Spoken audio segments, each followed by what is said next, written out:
três, gravando. Numa noite escura, sem luz, sem estrelas, andava um homem a perambular pelas ruas de sua cidade, quando sentiu um arrepio, o corpo inteiro guardando o sentimento de estar sendo seguido.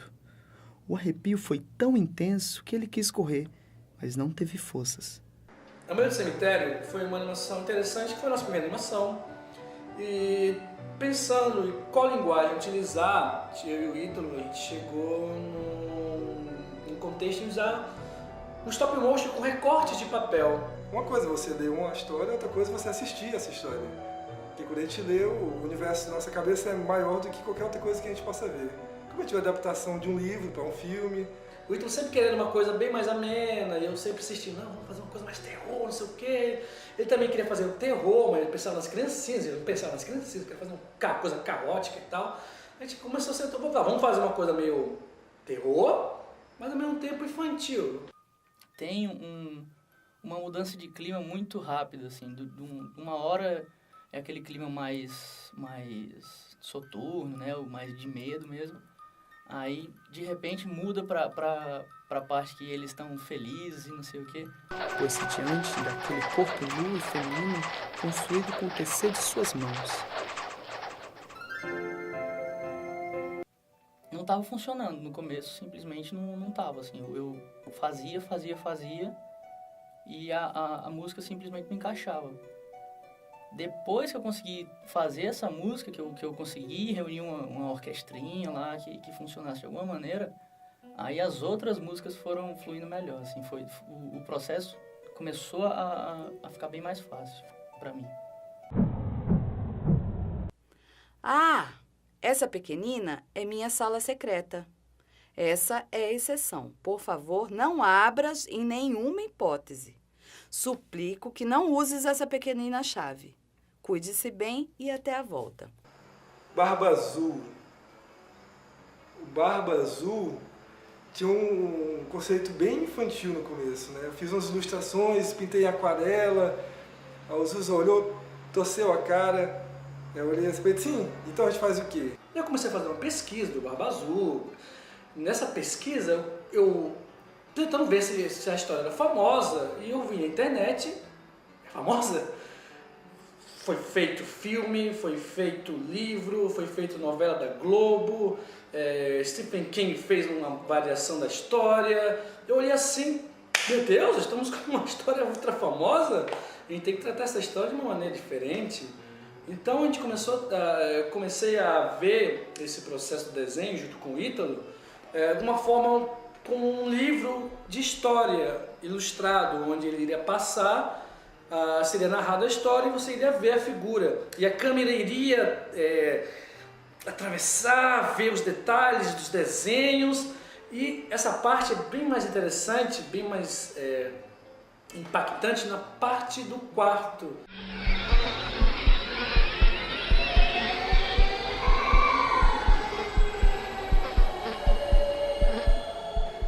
Mas o terror da personagem tem que tocar a gente também. Se a gente não consegue emocionar, de repente a gente não atingiu o nosso objetivo, né? A gente não faz por fazer, a gente faz porque a gente quer tocar as pessoas. Se eu quisesse fazer arte para me promover, eu estaria em outro lugar, não aqui no Acre. O chaveiro na palma da mão e os pensamentos mais inquietos. Não suportou. O primeiro homem e a primeira mulher olharam para o céu. Olharam, olharam, olharam. Avistaram o sol e a lua. Olharam, olharam, olharam. Perceberam. A lua e o sol se entreolhavam. Nosso Medo do Amor, tínhamos a intenção de trabalhar em stop motion, mas não sabíamos ainda com o que trabalhar com stop motion. Vamos fazer com palitinho, vamos fazer com papel, vamos fazer com giz de cera, vamos fazer com as mãos, vamos fazer com sombra. E a gente ficou empacado, cara, vamos fazer, não é uma história indígena, uma história simples até, bem bonita, interessante. Já com a ideia dos bonequinhos, a gente usou croma mesmo, que foi uma experiência interessante, porque até então a gente não tinha experimentado croma, e foi uma boa experiência.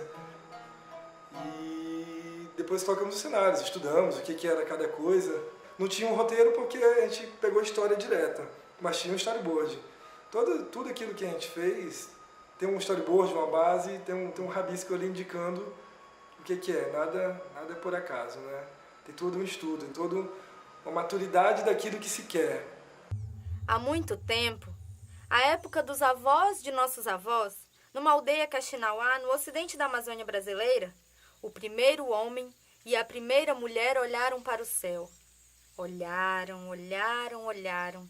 Avistaram o sol e a lua. Olharam, olharam, olharam.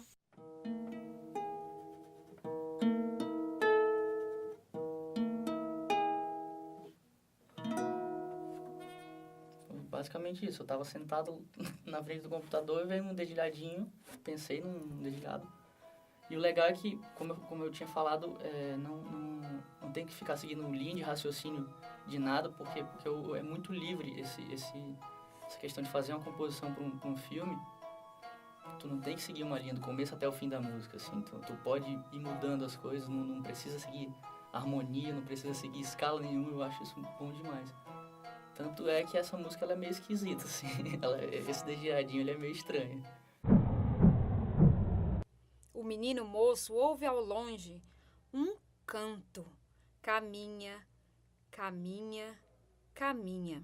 E o canto continua, melodioso. O Partir para a Escolha foi mais ou menos com a Mulher do Cemitério, que tem algumas mudanças de clima.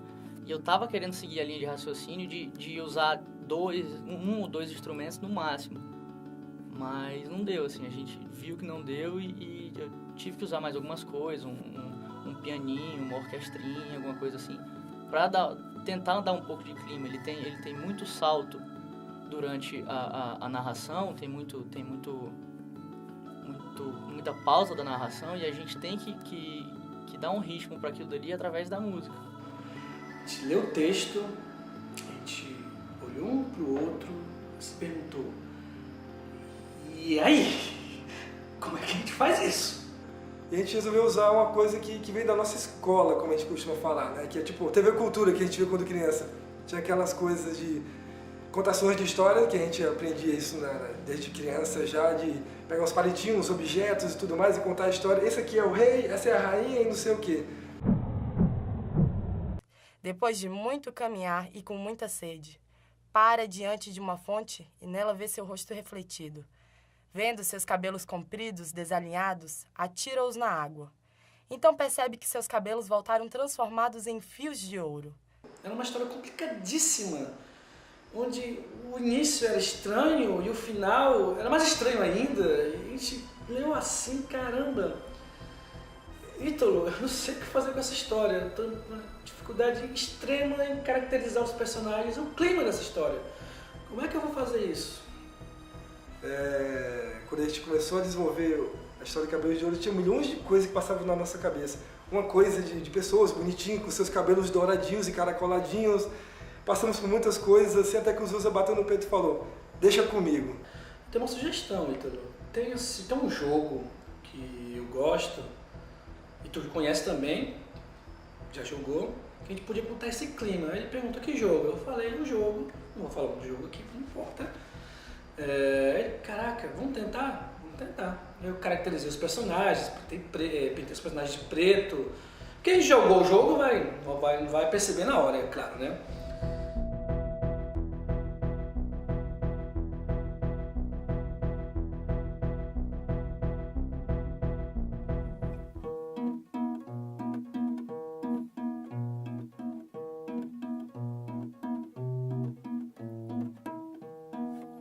Foi só, isso aqui deve combinar um pouco com o clima do filme.